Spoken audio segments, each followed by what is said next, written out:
Hello, everyone. Welcome to today's discussion. We're going to get started in just a second, but I want to give the stragglers a chance to join in. You know how people are grabbing coffee or, finishing up their lunch or something. So while we wait, I'd like to get things started with a fun icebreaker type of poll just to kind of see, what the pulse of the people is. And so for this question I've got for everybody here is, when does the Christmas tree go up in your house? Is it before Thanksgiving? Are you one of those really like Christmas spirit types of people or families? Is it between Black Friday and December 1st? So right after Thanksgiving, or between, the first couple of weeks of December, or sometime in between, like right up near Christmas? I've always thought this was an interesting question, especially growing up. You'd go to, your friends' houses and stuff, and some of them would already have the tree up and lights everywhere. And then, you could be in the, I don't know, December 23rd, and they're just now putting up the tree, because that's also part of a tradition. Is like you do it, right at that time, kind of as a family. So let's see what our results are. Okay. All right. Well, then this is. Oh wait, actually, yeah. Let's wait, because when I first checked it, it was even across all four time section, all four options. So it was a four-way tie. So I'm going to give it a couple more seconds and let the results come in. Let me check the attendee numbers. Let's see how we're doing. All right, that looks good. Awesome. Okay, I see a couple familiar names, maybe from the previous installments of this series. I'm glad we're seeing some familiar names. Awesome. All right, so let's go ahead and get started. And between Black Friday and December 1st, resulted in 31.8%. So that is our most common answer. It seems like, and I feel like that's probably the right around that right time of year. Sean, what time are you generally putting up the tree? That's exactly when we would do it. We're hoping to do it the weekend after Thanksgiving. Yeah, I think that's probably right around that's kind of similar to my family as well. Sometimes my mom down until February. Yeah, so that's the next question. Let us know in the attendee chat here when the tree has to come down. Are we spring breakers with the lights still on the roof, or do you wait till the tree dies? Awesome. Cool. Well, let's go ahead and move forward. And before we get started in today's discussion, I'd like to welcome everybody. This is the fourth and final installment of the Birdeye Reviews to Revenue Masterclass series. And this one is dubbed Google Reviews, the 5 Stars to Success. I am your host, Justin Meredith, from here at Birdeye. And we have an amazing discussion planned for everybody today. But before we do that, let's get some housekeeping stuff taken care of. So this is your webinar dashboard, and it should have everything that you need to get as much value as possible from this discussion. In the top left corner, you should see me and our guest, Sean, who I'm going to introduce in just a second. Below that, you'll see our presenters' bios. Feel free to take a look and learn more about us and connect with us on LinkedIn. To the right of us are our slides.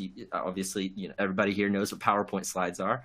Below the slides, though, is the Q&A box. So this is where you can submit your questions, and we will answer them here live. We plan on leaving plenty of room for Q&A at the end. So don't be shy. No questions are too small. Everybody's situation is different businesses, different industries. So feel free to come at us with your questions, and we'll do our best to answer them. Next to the Q&A is the attendee chat. Feel free to use this to comment, say hi, engage with us, tell us where you're tuning in from. I'm located here in Austin, Texas, so if anyone else is around in the neighborhood, let me know. Maybe we can grab a coffee and we can talk marketing. Now, you should also see a window that says related content. And this is a really cool tool that we have where you can get access to some of the most valuable pieces of content that we have right now at Birdeye. With the first being the Reviews to Revenue Reference Guide. And this has been our textbook for this entire masterclass series that we've been doing for the past few months. It breaks down everything that we're going to be talking about today, and as well as the previous 3 episodes, which we have available for you today as well. For part 3, part 2, and part 1, we have the Reputation Management for Multi-Location Businesses. We've got Reputation Management 101. And then our first episode of the series was using feedback to grow your business. And that's actually where Sean made his last appearance with us here on the Birdeye airwaves. But also be sure to follow us on LinkedIn. And then we also have the 2022 State of Online Reviews report. And this report is robust. It's actually an analyzation or an analysis of over 80,000 businesses. And we identified the biggest trends and statistics facing online reviews today. And lastly, we be sure to check out the ultimate guide to Google seller ratings. That's actually a brand new piece that we just published, and it will be and it has everything you need to know about how to use Google reviews in your advertising. Now, I'd like to introduce today's guest speaker, Sean Young. I'm honored to be joined by him today, and Sean is back with us. Actually, as I just mentioned, he was here with us with his first appearance was earlier this year, but his second, or his most recent, was actually part one of this series where he joined a panel of experienced marketers who were able to share some amazing stories about how they're able to use feedback to not only maintain an online reputation, but to build it and grow it, improve it. So thank you, Sean, very much for joining us. You are coming here from the Glass Guru, and that is a franchise that provides residential glass repair, installation services, and all kinds of other things. It founded in 2004 and has 82 franchise locations across the U.S. and Canada. Sean, thank you for coming today. How are you doing? Thanks, Justin. I'm really happy and excited to be here again. We must be doing something right because y'all keep asking me back. Just looking forward to having a great discussion. Yeah, well, we're going to find out what you guys have been doing right, and you have been doing a lot of things right, which is why you're here.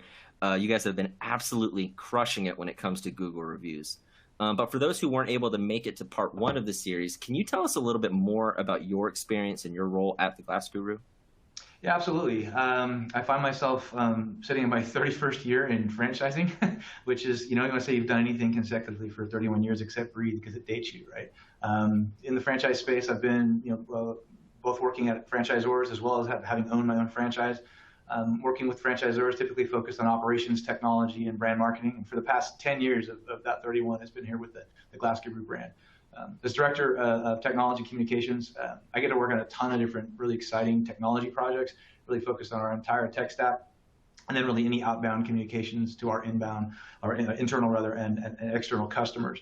I work lockstep with our marketing team and creative teams, which is another thing that I'm really passionate about. So it's kind of the perfect storm for me in terms of what I get to do. And it all kind of plays into our overall company philosophy, which is, while the Glass Guru is America's favorite neighborhood glass shop, we don't really consider ourselves a glass shop or a glass company. We're a marketing company. We're a technology company. We're a service company that happens to be subject matter experts in all things glass, doors, windows, screens. It all starts with those other things, in terms of supporting our franchisees, because those are the things that small business owners often have challenges with. So we can help facilitate that for them. So that's amazing. Well, that's exactly why you're here. 31 years in the franchising business is not something to scoff at. And I think when it comes to managing multiple locations, when it comes to dealing with all kinds of different levels of people and businesses and sizes, you are the guy to talk to.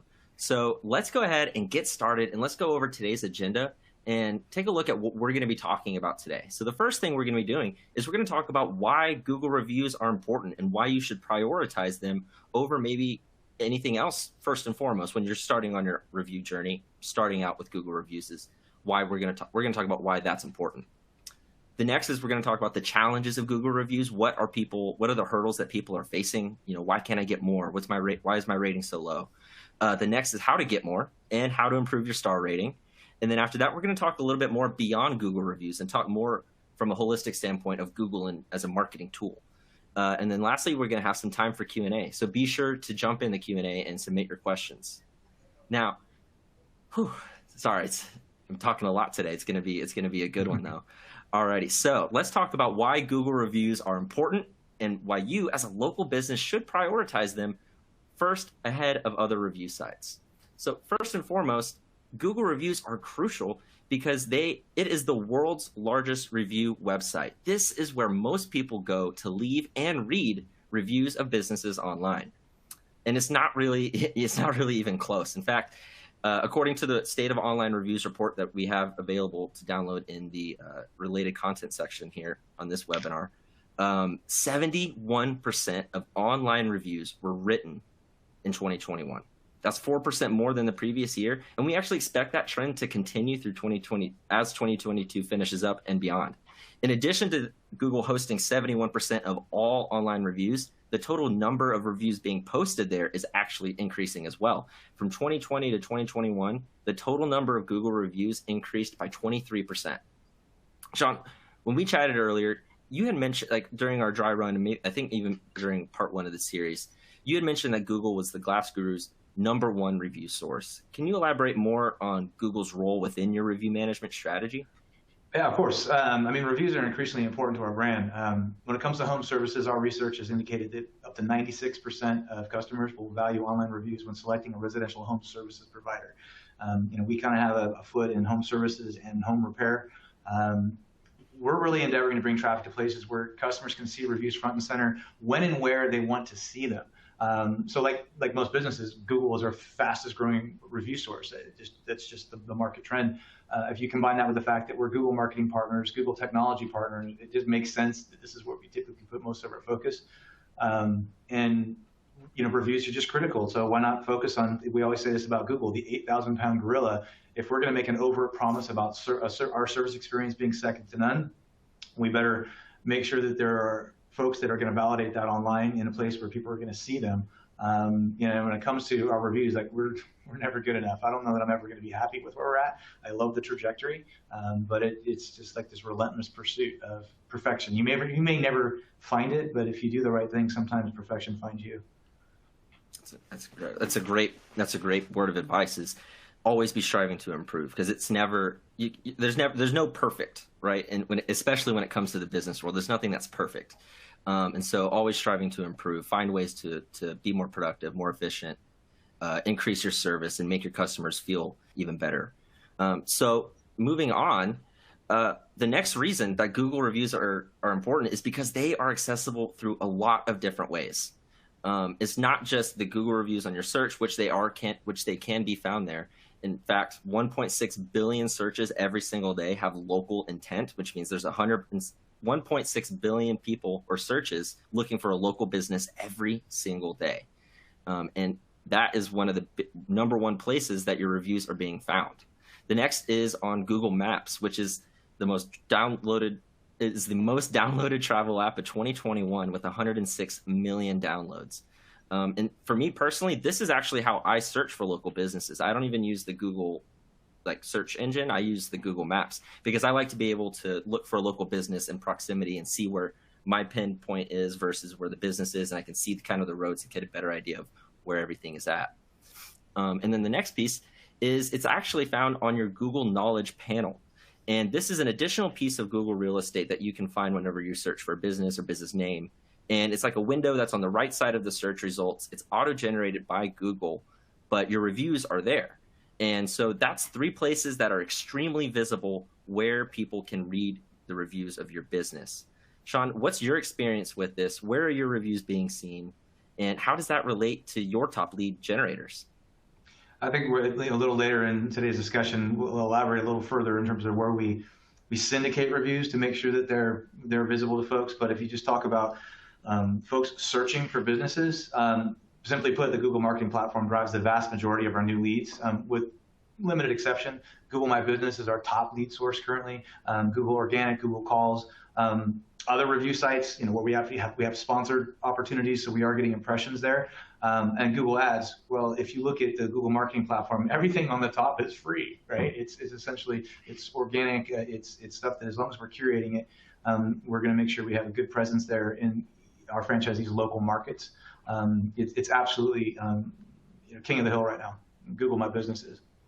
Yeah, I mean, almost the first thing that I say when I provide any sort of best practices or tips when people are asking me about Google is always make sure your business profile, or Google Business Manager, I think was what it used to call, or Google My Business. They keep changing it. Yeah, they change the name all the time. I think now it's Google Business Profile. Yeah. And so that's always the first thing I say is make sure that is fully built out, accurate, and ready to go. And then next you can focus on the other stuff. So we've already been receiving some great questions. I want to go ahead and just talk to a couple of them. First, we will send a replay or at least a link to the recording as soon as this webinar is concluded and the recording processes and stuff. So you will get an automated email with a link to the recording. So don't worry about that. How do we access the related content after this webinar? It should be available for you right now during the webinar. If you click the link, it should take you to the website or the Birdeye website, and you can download it from there. And I see we have a lot of people tuning in from all over the country. That's great. Cool. Yeah, we got in Austin. Nice. New Orleans, Raleigh, Oklahoma. Very cool. All righty. So, sorry, I wanted to touch on a couple of those. And I've seen a couple. I see the question from you, Donald, and Par. And we will get to those later on as well. And so, moving on, the next reason that Google reviews impact your search rank is Google reviews impact your search ranking, your SEO. As I mentioned before, your business profile is visible on Google search through the local map pack, which is actually one of the most valuable pieces of real estate on the internet. And that's because the map pack appears in 93% of all local searches. And it not only just appears, but it's the #1 result in all local searches. So 93% of those 1.6 billion searches per day, the local map pack appears as the #1 result. But not only does it show up at the top, but it also generates some serious engagement. 44% of users click on the local map pack when searching for a local business. And this is why the local map pack is so vital. It actually has a 500% higher conversion rate than organic search and even paid conversions. So how does Google decide which businesses to place in the local map pack? Well, for starters, Google keeps the specifics of their search algorithm pretty close to the chest. They don't give us a pamphlet or a instruction manual on, what you have to do to rank certain ways. Like your reviews count for 22.5% and your SEO keywords on your website is 32.3. We don't really get that. So what we can do is take a look at what's working. And so that's what SEMrush, which is a really cool SEO keyword analytics tool that allows you to kind of have an idea of what keywords people are searching for. But they conducted a study of 5,600 different businesses that they found in the local map pack. And what they found was that the average star rating of the business that showed up in the pack was 4.1 stars. But more importantly, the businesses in the #1 position with the local map pack on average had way more reviews. And let's see, sorry, I lost my place. The #1 position with the local map pack on average had more positive reviews than in positions 1 and 2. As you can see here, on average, as you can see, this is a real local search I did from right here in Austin. I changed the names and the addresses, but as you can see, the #1 result on the map pack had 1.9 thousand reviews compared to 700 and 900 of the ones below it. The next is that keywords in reviews help your SEO, but not the keywords in your responses. So as you can see from this example, when I searched the best chicken wings near me, the top 2 results had wings have great flavor and wings are really good. And those are actual reviews from those restaurants that actually attributed to the ranking of those businesses on the map pack. Sean, what has the Glass Guru's experience been like with the local map pack? We always want to be there. We expect to be in the top 3 in every market. We don't always hit that expectation, but that's what we're trying to do. And you're right. There's no, like most things Google, like most things SEO, there's no like magic book that we can look into and find all the SEO hocus pocus that we can do. But we do everything we can do first and foremost by optimizing our GMB listings with accurate information, relevant branding, imagery. Of course, Birdeye is a great tool for that. We were doing that prior to. If a franchise wants to break out of the box and do more real local imagery, we will help them facilitate that. GMB right now, I guess I said earlier, it's at the top. I mean, it's literally 2-to-1 over Google Organic in terms of the number of leads. So we must be doing something right. And then the other bit is we've always been really passionate about aggressive local SEO on our website. It is a national site with 82 locations, right, and growing. And how do you take this national brand that you're hoping to have domain authority at the national level, but also give it some local juice? And that really comes from aggressive localized SEO, keeping the sites or pages local and relevant. We've got some other secret sauce to make sure that we're able to cast multiple nets and try to not do everything in one great big net, so that the keywords that we're using are really going to be relevant across all of our local markets, the cities within those markets, as well as the services. And I think that parlays really, really well with everything else that we're doing. And those are based on our empirical evidence. Those are some of those things that you can do to make sure that you're leveraging map pack to the fullest extent. That's awesome. Yeah, I mean, and I think you're spot on with that. And as we've seen, the map pack can be a game changer for a local business. being able to show up in those top 3 results, because even it's already at the top, but it's in a special highlighted place that just makes it even more captivating for people to click on. But ranking high is great and all, but it doesn't really matter if nobody clicks on your business listing. But fortunately, Google reviews help with that, which is why we are talking about that, is to dig in a little more. In a survey of 42 SEO experts, which is also, this is, one of those instances where Google doesn't give us the playbook, so we have to figure out what's working.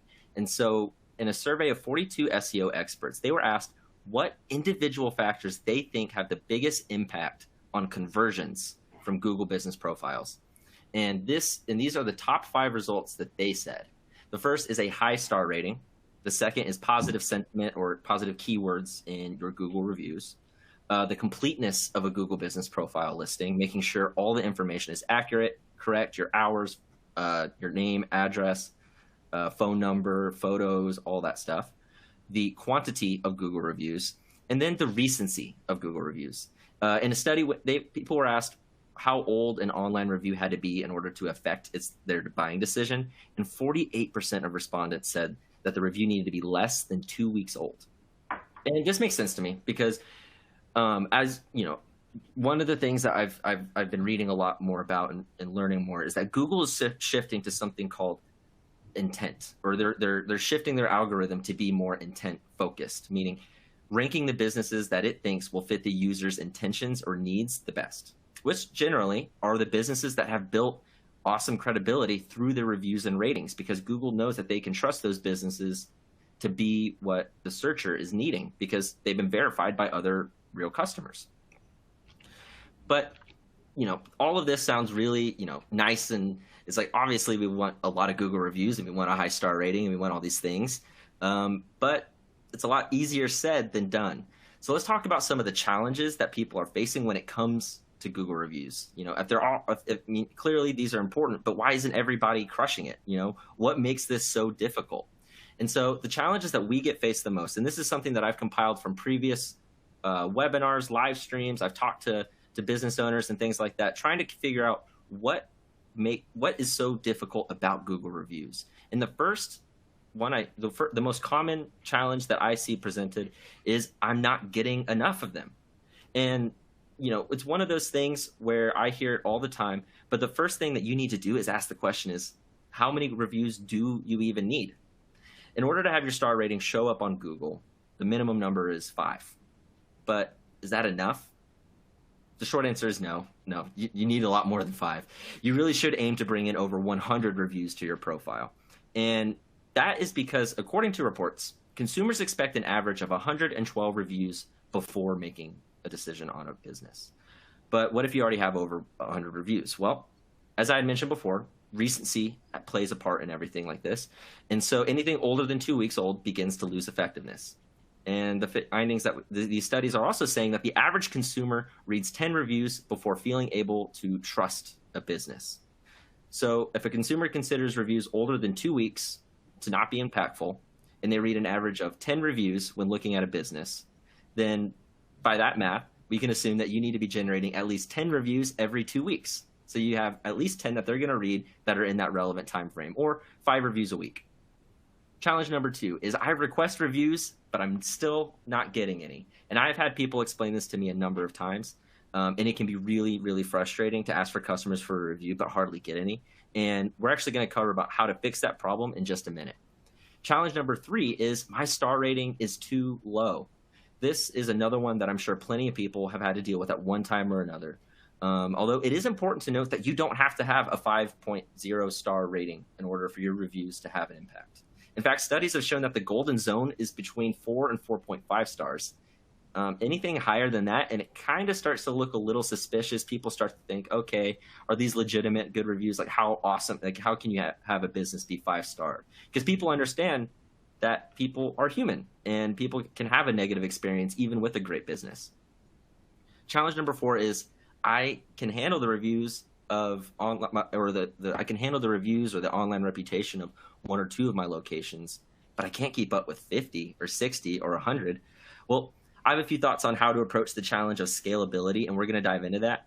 But first, Sean, actually, what are your thoughts on these challenges? Are there any others that we should touch on? And also be sure to, and also for the audience, let us know if you have anything that I didn't cover when it comes to a challenge. Let me know in the attendee chat, and maybe we can touch on that as well.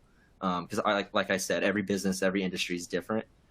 So if you're facing a specific challenge, I think I saw one in the question Q&A earlier about the legitimacy of a review. So we'll touch on that a little bit as well.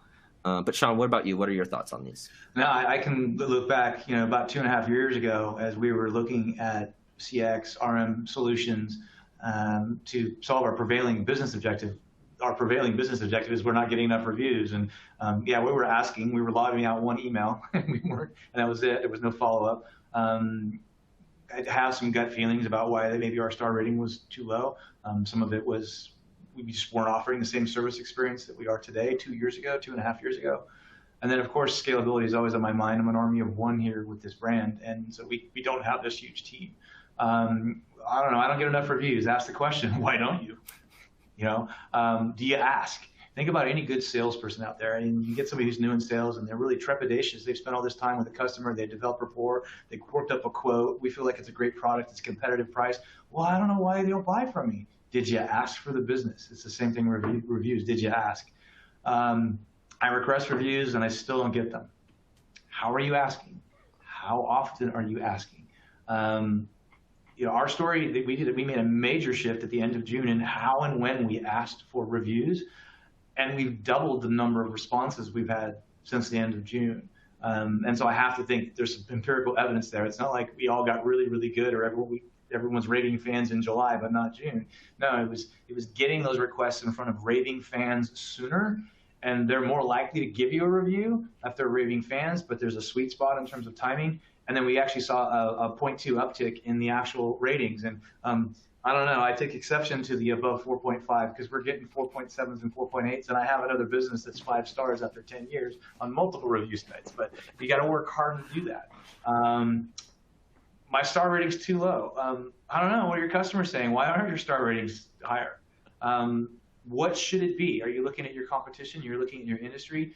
And I remember calling some references before we came aboard with Birdeye 2 years ago, and I honestly I can't remember her name, but she oversaw the RM for a bunch of home warranty companies, a bunch of home warranty brands, and there's like a finite review rating you're going to get in that industry, and I can't remember what it was, but it weren't a 5.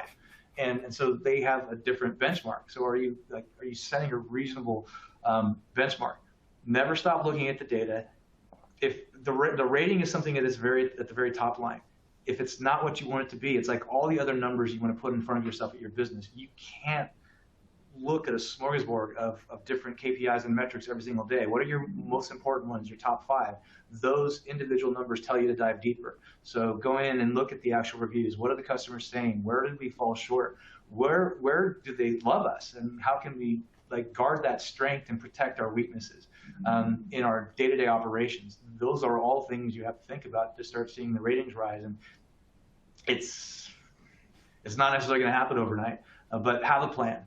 Scalability, as I said, top of mind for me in any implementation. We have to be responsible to the franchise dollars, because in many cases we're spending their money, not corporate money, if you will, for these programs. And so let's assume you don't have an RM or CX team of 8. How do you scale to 50, 100, or even 250 locations?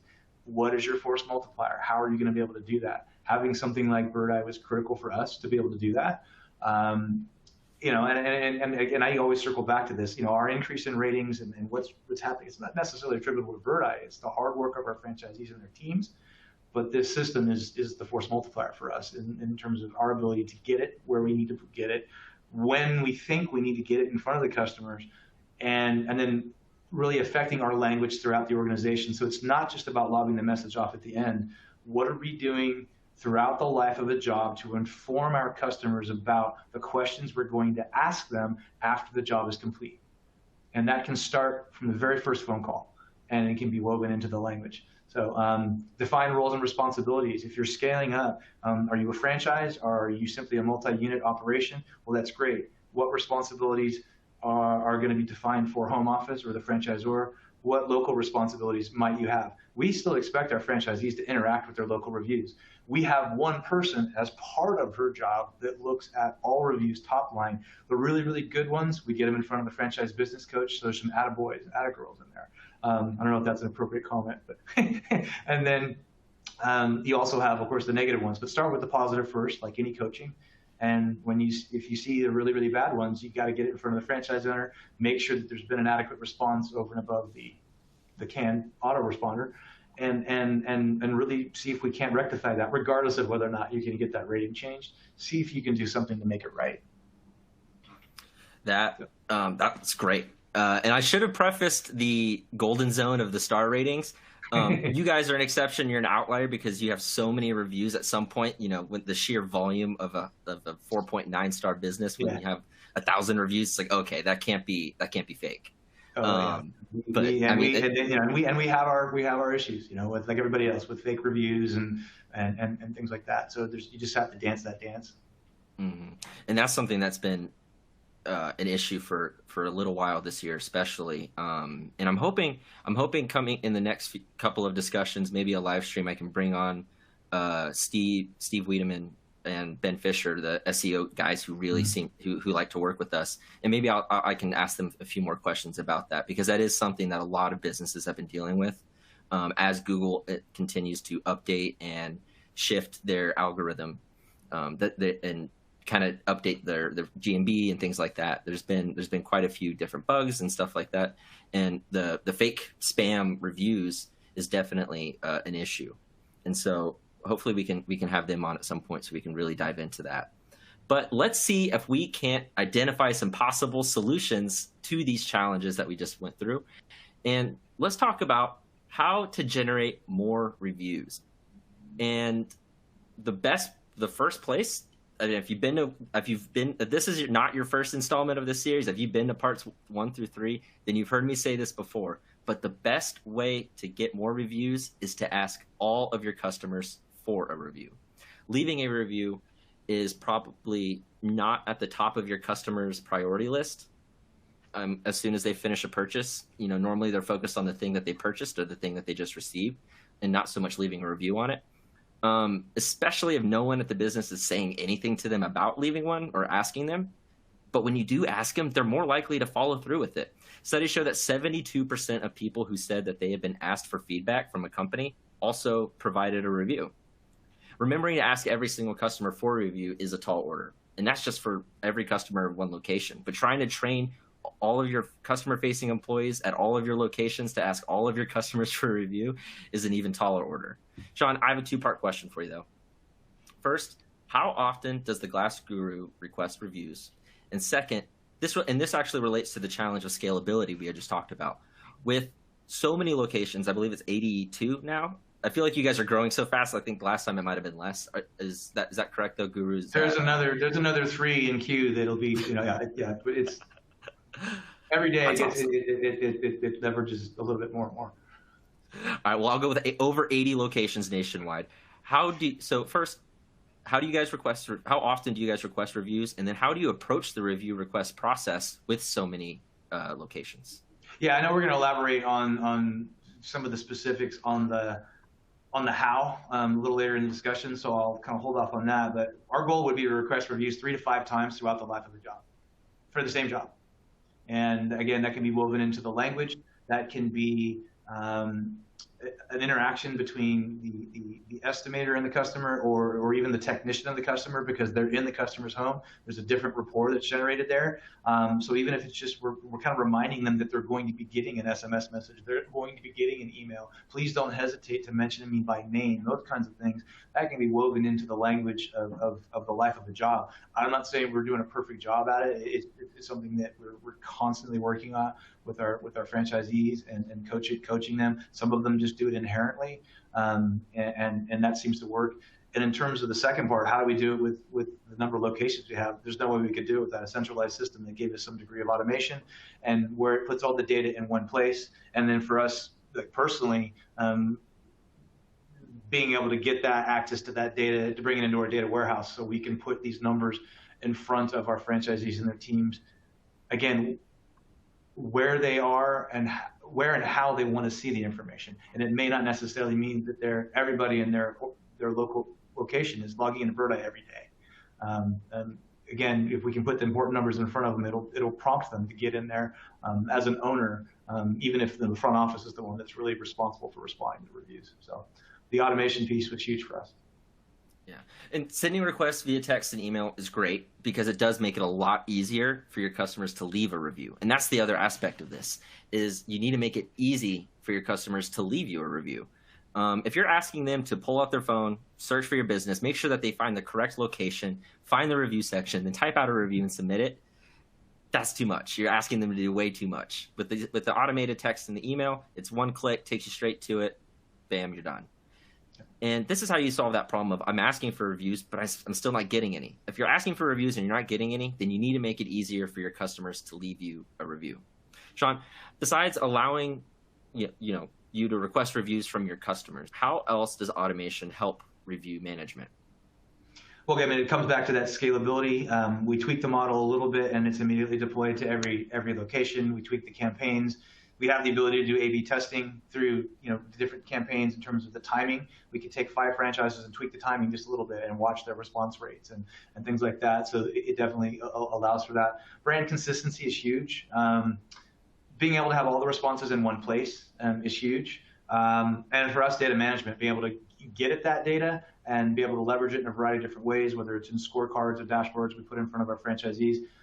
Syndication of reviews. So, a really kind of a one-stop shop. Right now, all of the reviews that we have featured on our website are coming through the API with Birdeye.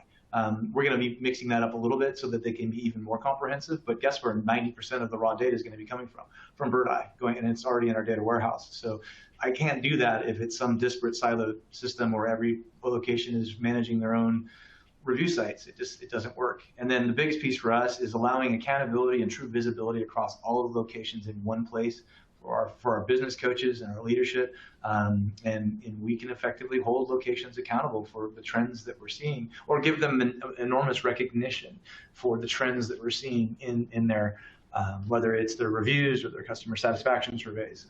They're all part and parcel to how we're measuring our service experience. Yeah, and that's on, and especially when you have over 80 locations, being able to have that visibility and insight into how each individual location is performing based on the customer feedback can be extremely valuable, because you can identify problems before they really become a big problem. Or maybe, you can put out the fire while, at the first sign of smoke, and not when everything's, up in flames. And so asking all of your customers is the first step, and making it easier is the second step. But you also need to make sure you ask for a review at the right time. You should aim to request a review while the experience is still fresh in your customer's mind. And so let me make sure I have the slide there. There we go. Yeah, you need to make sure you capitalize on that value of your product or service. And the best practice is to request the review once your customer has a solid chance to experience the product or service. For example, let's say you're like a housekeeping service, and you want to request that review as soon as that job is done and the house is at its absolute cleanest and everything still smells good and everything is sparkling. Because I've used a housekeeping service once or twice, and there's nothing like that first moment when you walk into the house and everything is spotless, especially if someone else cleaned it for you. So, being sure to capitalize on that timing is really, really crucial. Although sometimes requesting a review right after a purchase might not make sense immediately after a purchase. Sometimes it could take a little time for the value of the product or service to be experienced.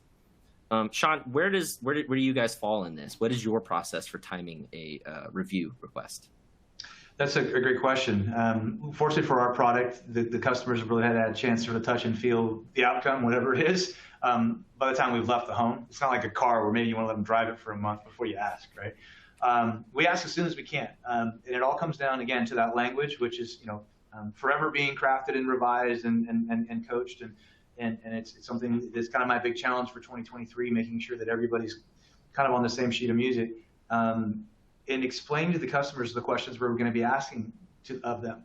Clearly delineating the difference between an online review, which is a public proclamation about your experience with the brand, and an internal customer satisfaction survey, which is not going to be shared with the public. They're both critically important in terms of measuring how we did and how we can improve moving forward.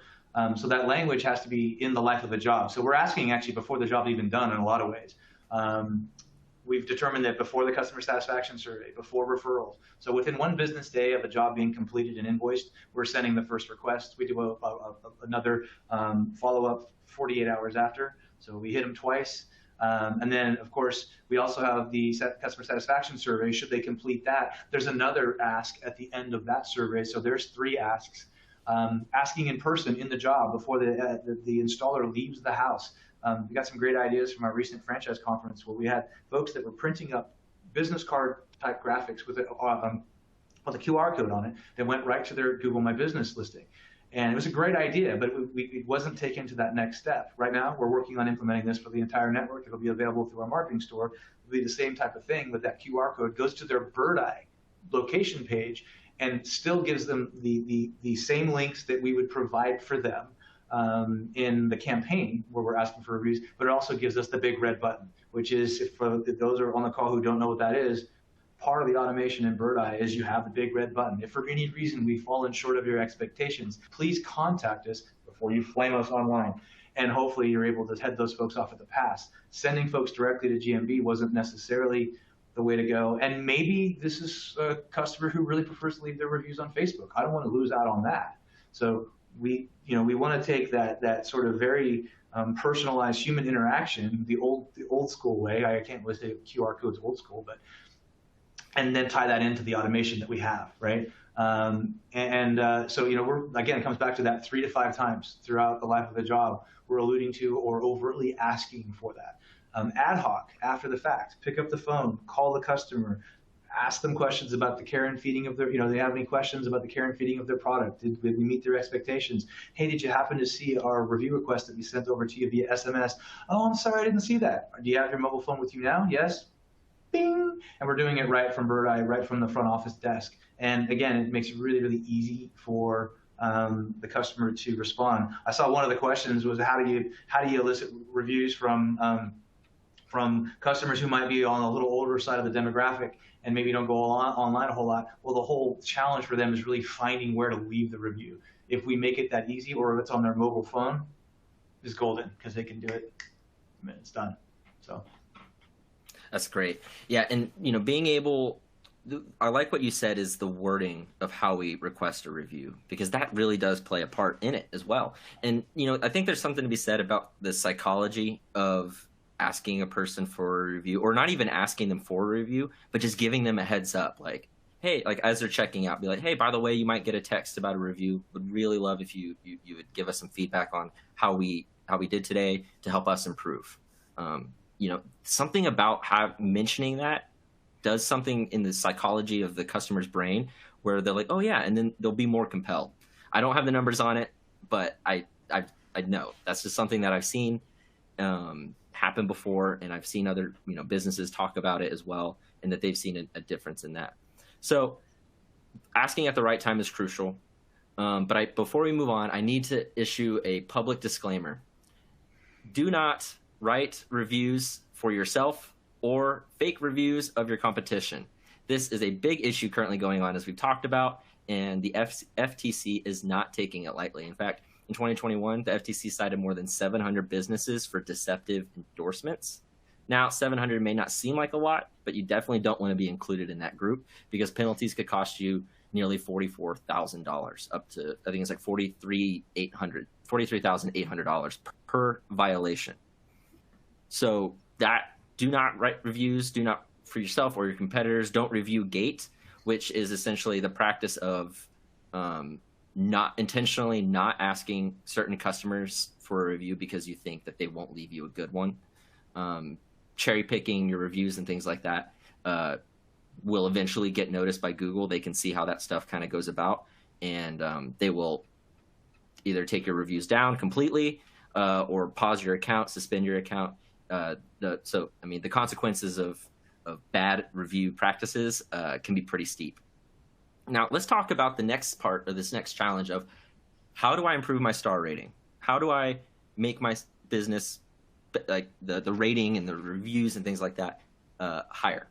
Well, the first thing you should do is conduct an audit of your business, Google Business Profile. This means going through each and every one of your reviews, reading them, or going through each of your profiles and reading all of the reviews to identify those issues that are resulting in low star ratings.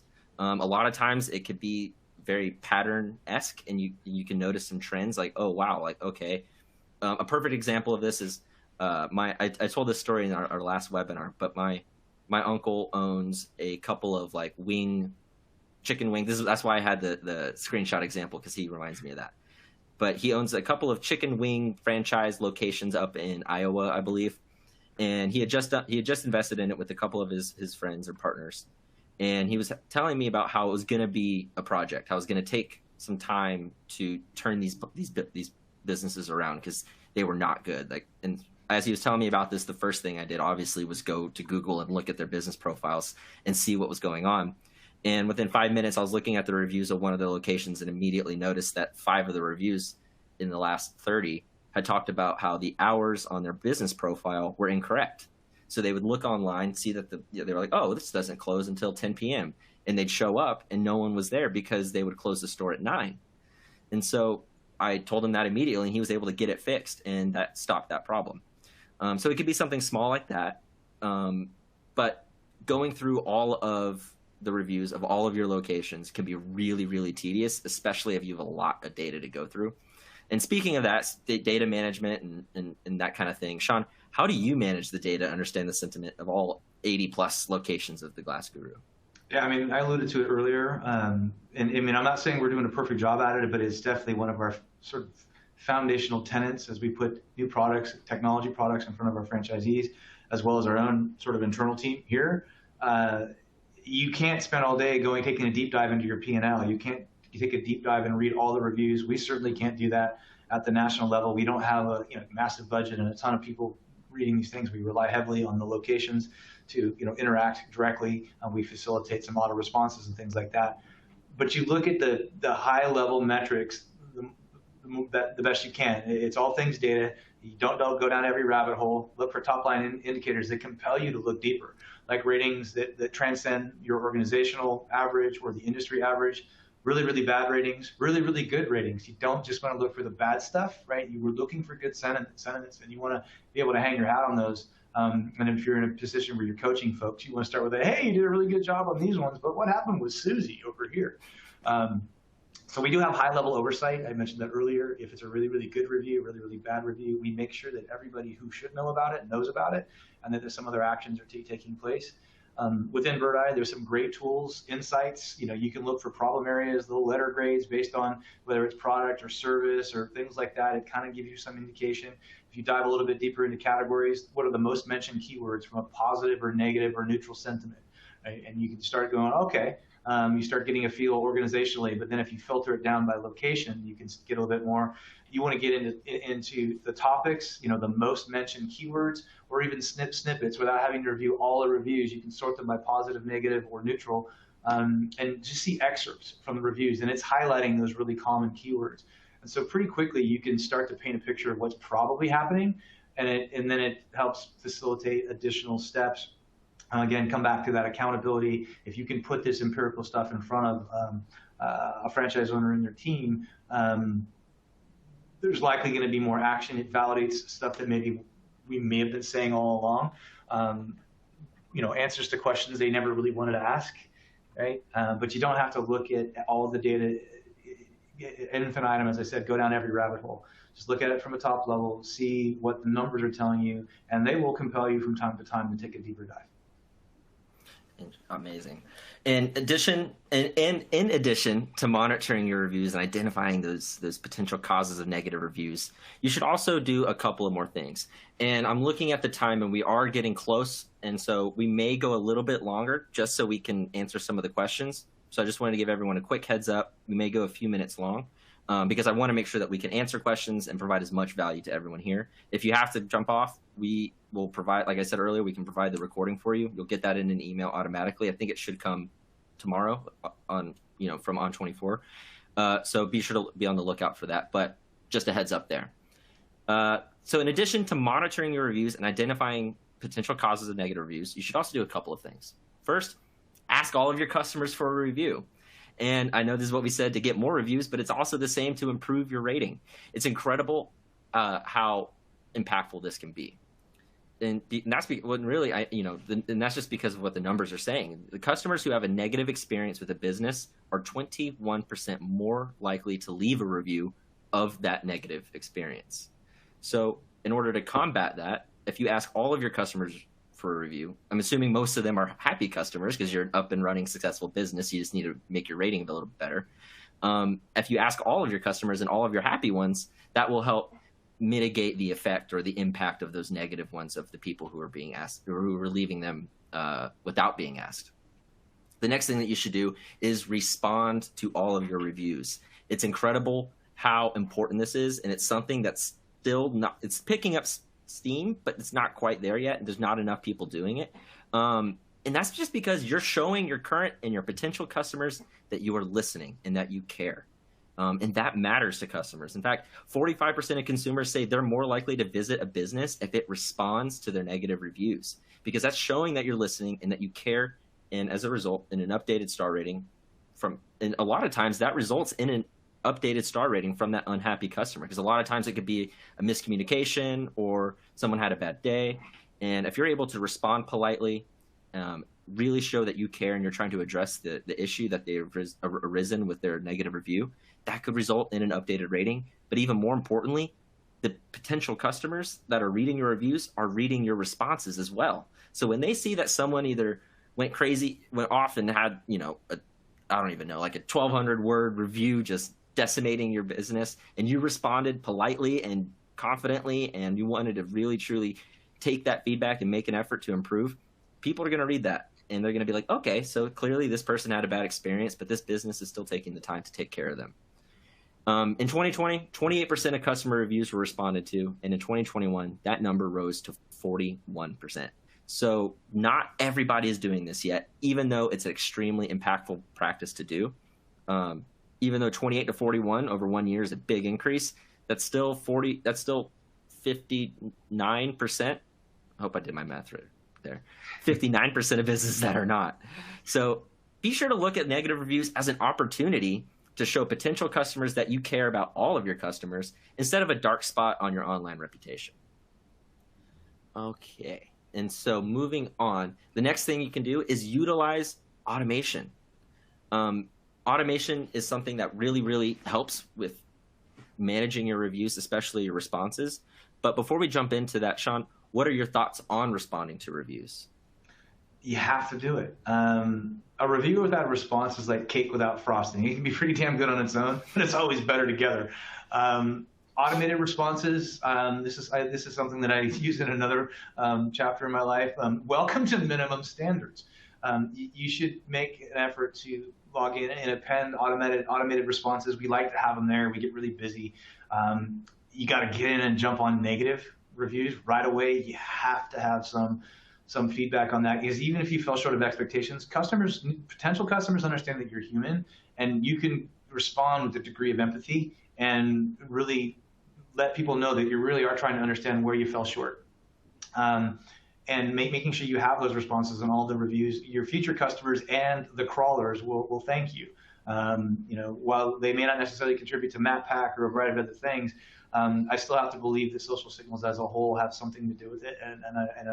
Like we don't get that recipe book from Google. Your responses are your #1 opportunity to combat your fake and inappropriate reviews. Generally, there is no way to take those down. All you can do is report them to Google. If they're inappropriate, let's say it's a competitor or they want a customer, whatever, you can report those reviews, and sometimes you can get them taken down. More often than not, you can't. So you're just going to have to continue moving forward, creating raving fans of all your new customers, making sure you get neutralization reviews to kind of blanket those out. But when people are going through and they see 4.9, 4.9, 4.91, and you've followed up with that review and said, well, we've searched our database, sir, and we can't seem to find you as a customer. Can you let us know what job specifically we fell short on? And then there's no answer, crickets. Potential customers know what that means. And so you can definitely kind of plant that flag and move on. If they interact with you, make sure you're proactive and respectful in terms of how you're responding to them. We're just trying to get to the bottom of the issue. We're not trying to prove ourselves right. Amazing. And so with that, I want to just go ahead and say that the automation that you can capitalize, I mean, basically using automation to help send these reviews requests, but not only the review requests, but the responses. The first, generally you want to make your responses as personable as possible. And, really showing that you have that level of empathy and that you're trying to connect and really care for the customer. But a lot of times it's going to take a lot. I mean, if you have over 80 locations and you're getting hundreds of reviews, trying to manually respond to every 5-star review with, hey, thank you for the feedback, yada, yada, yada, might get tedious. So having those automated responses will help with that side. Yeah. But also, and this is something that's really cool about Birdeye, is you can actually flag the negative reviews or even keywords, and that will send an alert to that location's manager or the corporate marketing person, and it'll send them a direct alert so that they can address that quickly and immediately, without having to sift through all of the other positive reviews and things like that don't maybe not require as much attention. So that's actually a really cool feature, is that you can have the automated responses for maybe the less vital review responses, and then you can have the personal ones for the ones that require your attention.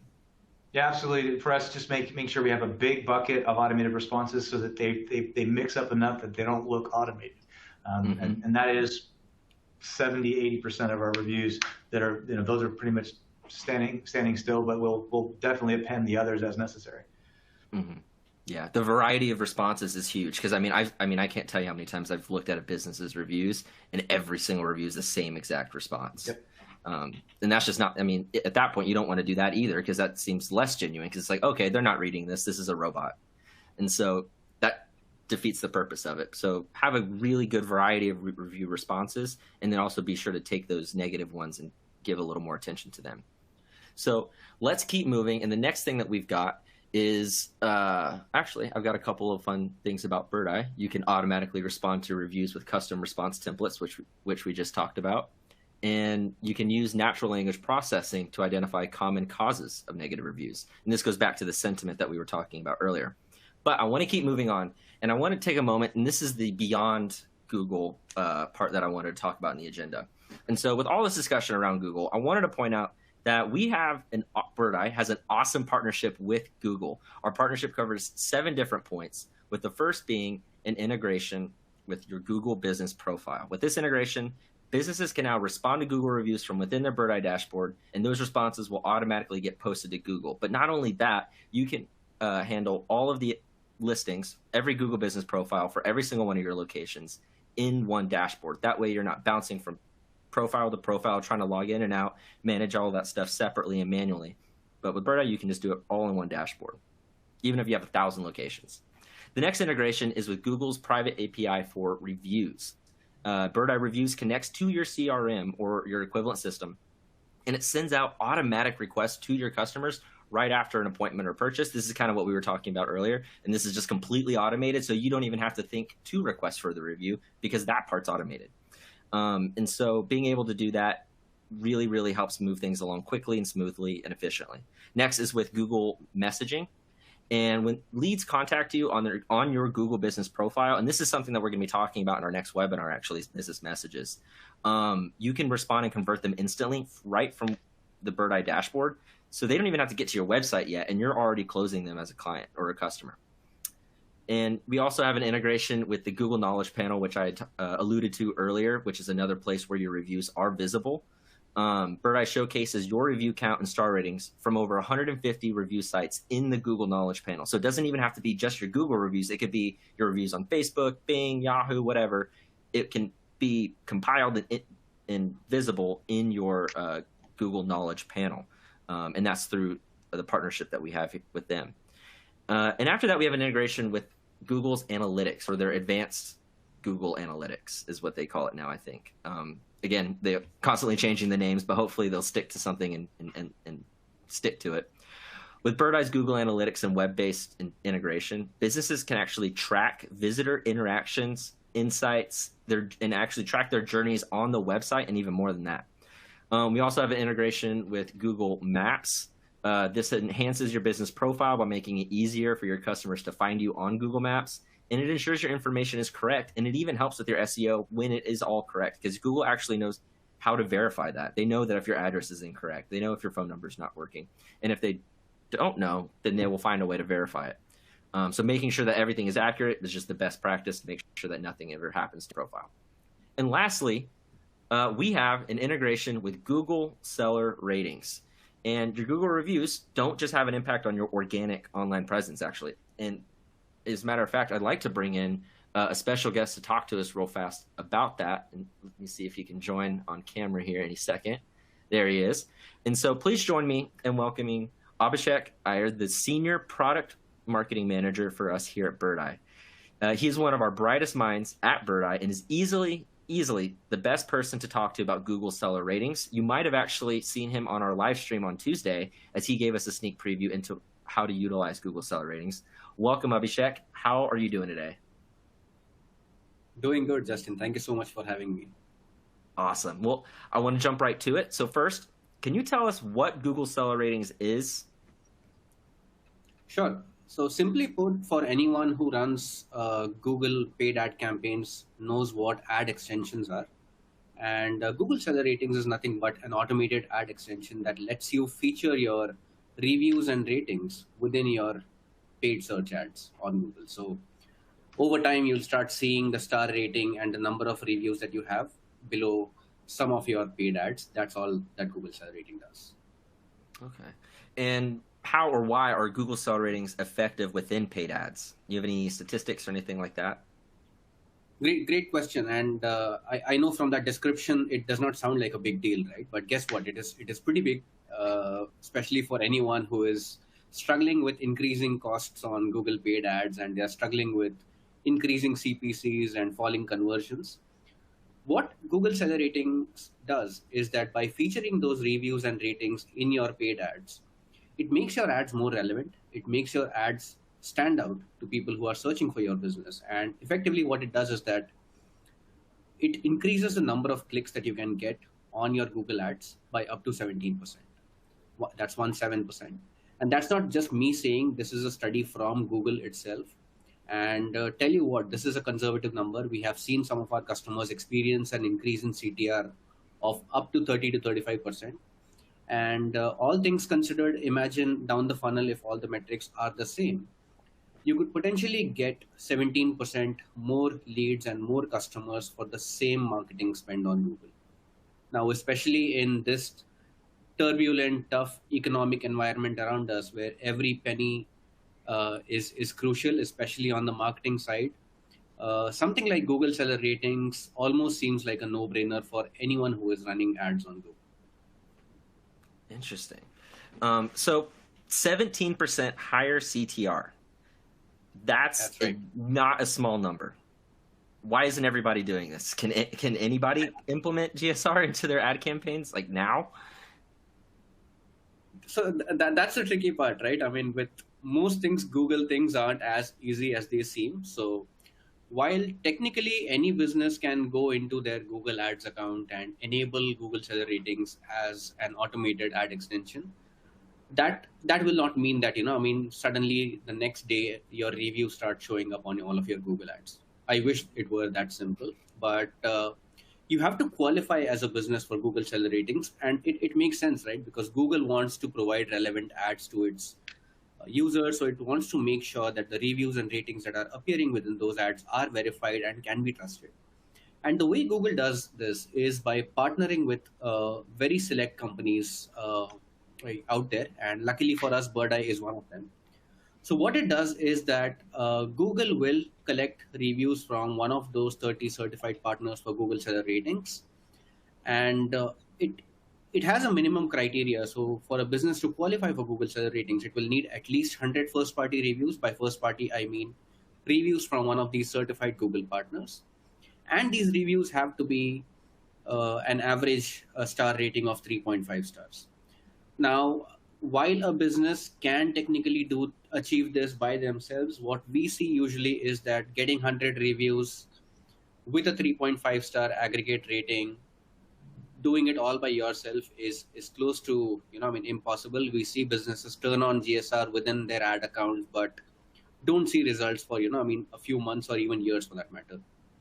So partnering with a company like Birdeye, which is a certified Google partner for seller ratings, can help you uh, expedite that process. You will be able to generate those 100 reviews very quickly and go live on Google seller ratings within 4 to 6 weeks. So that's the long-winded answer in terms of, I mean, how you can start seeing those ads. Because what we usually find is that, especially for small businesses, right? I mean, these are the businesses that struggle to get the review volume going, and what it results in is that whenever you type the keywords, the magic keywords, most of the results that you'll see will be from big box brands that have the volume and that have the infrastructure needed to enable something like GSR and get it live. So uh, companies like Birdeye that are certified partners give small businesses also that chance to start in kind of match up with these big box brands and kind of start showing up on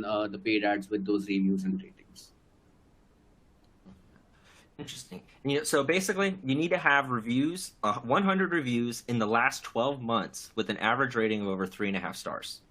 So that's the minimum requirement for you to get GSR. But I think also, isn't there about the countries as well? You have to make sure that it's in the country that you are getting those reviews in, correct? That's right. So if you are a business operating in, say, France, for example, or you have a business interest in France, and if you're running Google ads in France, for Google seller ratings to show up on those ads, you will need to make sure that the 100 reviews that I'm talking about are coming from France, preferably written in the French language, because it's at a domain level. So you'll need 100 reviews each for, say, Google.fr or Google.de or Google.in, for example. So yeah, the thing to remember, it operates at a domain level and at a country level. Okay. And so what would your suggestion be for a business who wants to implement this into their strategy? Well, don't wait for it. I think that's the only suggestion that I have, because like I said, just turning it on within your Google ads will not mean that GSR starts showing up. It takes time. So leverage a partner that can help you go live with Google seller ratings, can get you, qualified for Google seller ratings quickly and get you up and running in a matter of weeks. Because like I said, I mean, Google ad costs are going up by almost 15% year on year. And especially, I mean, it's a necessary evil, if you will, Google ads, because with all the increasing costs and all its problems, I think Google ads are one of the few areas that are, I mean, predictable from a marketing spend standpoint, and you can get exact attribution, which is why marketers can't do away with it. But having said that, do look for all avenues available to optimize your marketing spends and getting more out of whatever money you are putting in into your Google ads. And GSR, like I said, is a no-brainer when it comes to getting this done. So yeah, talk to someone and get it enabled as soon as possible. Awesome. Thank you for that. That's great insight, and I really encourage everybody to learn more about Google seller ratings. It's something that, I mean, 17% increase in your CTR in paid ads is incredible. And the more you spend, I mean, that could just be huge savings, and even more, like you're getting more for less. It's a really, really impactful, extension that you should have. So thank you, Abhishek, for joining us to talk to us more about this. Don't go too far, though. We may have a couple of questions for you. Speaking of which, we are running very short on time. In fact, we're out of it, and we're 8 minutes over. But I do want to get to a couple of questions, and I want to hear some final thoughts from Sean. So don't go away. So Sean, let's jump into it. Let's talk about some final thoughts before we jump into Q&A. What are some of the bits and pieces knowing you that we were running short on time and we'd actually addressed some of these already, I kind of narrowed down what my final thoughts were. But just seek continuous improvement. Are you ever really going to be good enough? What are you doing to earn a good review each and every time? I mean, you ask yourself that question. It can be a hard question, right? Because you have to really look deep. Good reviews and appropriate responses are both important in building Google ranking and customer trust. You have to respond to negative reviews 100% of the time. The positive ones, the auto responses are generally, they're going to be okay. But the negative ones, you got to get them, neutralize them, be empathetic, and find a way to serve. That's the most important thing we can do with those. Fake reviews, make sure that you follow your due diligence, open up communications, welcome them. Hey, thank you for your feedback. If it's obviously a fake review, there are ways that you can phrase the language in a way, like I said earlier, that indicates to other people that might see it that it's not really a legitimate review. And then everywhere you possibly can, often from your own personal Gmail account, flag the review, report it. If you know specifically why that review violates Google's terms of service, and they'll give you a checkbox list of things you can select, report it, and then have others report it.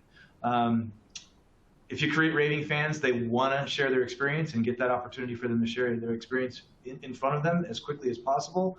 And if you can, if it's applicable to your business, have some post-job follow-up where you can humanize that interaction and actually ask one more time, person to person, and leverage the tools that you have to get that in front of them. That's what I got.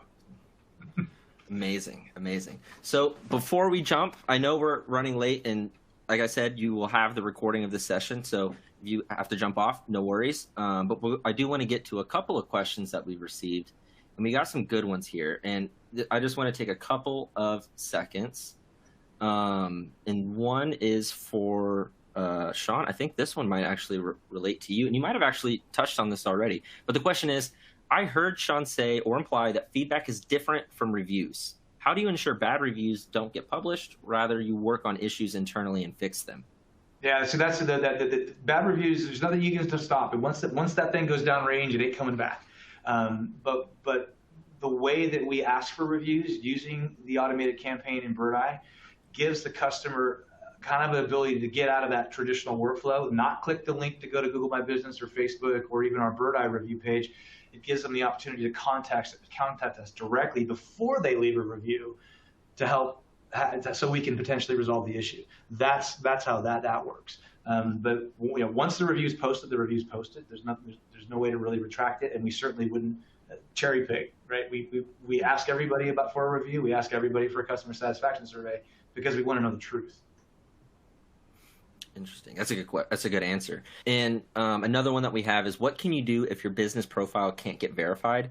That is something that you can work through with Google. I know that they do the process in which they send you a postcard, and then I know that they have a couple of different routes that you can go through. That it would be my suggestion is try to get through with them. This is something that they deal with all the time. I do know that they, when in the verification process, they want to make sure that it's you. So they'll send you an actual physical postcard to the address that you sent, said, hey, my business is located here. They'll send a postcard to that address with the code that you enter to verify. And that should take a few days or a couple of weeks. The next question we got is there some secret sauce to getting Google to remove a blatantly false review, for example, or for example, a review clearly meant for a different business or from a person you've never done business with? So first, Google is pretty good at evaluating the legitimacy of a flagged review. So as Sean was saying, make sure you flag and report those. And when you respond, you can do it in a polite way where it's like, hello, Mr. or Mrs. XYZ. We appreciate your feedback, but, we are unable to actually identify, we don't have any record of you coming into our business or, something like that. Can you please contact us at XYZ, and we will reach out and we'll figure out, we'll try to figure out what the issue is and how best to solve it. And so, you can, what's cool about that is when you are responding to a review, basically calling it out for not being a real review, even though it might not affect, directly impact your star rating, that still impacts the minds of the people who are deciding whether or not they want to use your business when they're reading your reviews. So if I'm reading a review and I see someone just trashed a business with a 1-star review, but I see that the business had responded, they were polite, they seemed, to have genuine concern, and they noted that they didn't have any recollection or inclination that that person was a real customer, then that would maybe not care, that negative review wouldn't carry as much of an impact on in my mind, at least. Let's see, we got a couple of here. So we got one that says, automating review requests is just not completely enough. I need to engage. How do you help on an ongoing basis? And so Birdeye has something that's called the unifying inbox. And what this allows you to do is be able to communicate with customers via email and text. And that's not just for review requests. That could also be for offers, for following up, for really kind of anything that you think would improve or really kind of increase the value of the customer's experience with your business. And so let me see. I think let me double check. All right, we are running close to out of time, and I think that might be all the questions that we can get to. I see a couple more, but it's going to take quite a few minutes to get to those. So if we weren't able to get to your question today, keep an eye out. I'll have somebody reach out and answer your question for you, because I want to make sure everybody here gets the most out of this. But with that being said, thank you very much, Sean. Thank you very much, Abhishek, for joining us today. Before we go, be sure to register for our next webinar, which is on December 8th, how to get new leads with Google Business Messages. Google has partnered with us to talk about how to use their business messaging tool to drive more leads and conversions for your business. That discussion will be especially insightful if you're in the financial services insurance industry, where you're trying to communicate and start conversations quickly with leads. And we're actually going to be having Trista Wade from Google join me for that webinar. It's going to be a great discussion, and so I'm really excited for that one. But that's all the time that we have for today. Thank you, Sean, for joining us today. It was an absolute pleasure to have you on and provide your experience. Thank you. Awesome. So with that being said, thank you everybody for joining. We will see you next time. The recording of this will be made available, so keep an eye out for the email. And if there's anything else that you need, feel free to email us at events@birdeye.com. And have a wonderful rest of your week. And we'll see you next time.